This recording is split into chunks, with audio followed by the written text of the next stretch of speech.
Ani ceny vstupenek, které byly v posledních dnech tolik diskutovány, neodradily příznivce Sparty od přípravy velké choreografie. My jsme dnes připraveni Spartu podporovat nejenom večer hlasivkama, ale díky webu Sparta Forever i tímto chorem, které plánujeme na protilehlou tribunu. Tohoto chorea se týká spousta bezpečnostních opatření. Je potřeba vyrobit choreo z papíru, který je nehořlavý, který nedoletí až na hrací plochu, tak, aby byl delegát UEFA spokojený. Věřím tomu, že jak v minulosti, když se tady byly velké zápasy a slavní soupeři, že společně s obecenstvem a s našimi příznivcema jsme dosahovali dobré výsledky.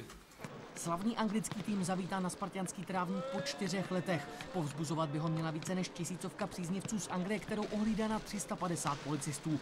Pod zataženou oblohou bez přeháněk se ale vážnější problémy od fanoušků Liverpoolu, vychovaných tvrdými postihy z ostrovů, příliš neočekávají.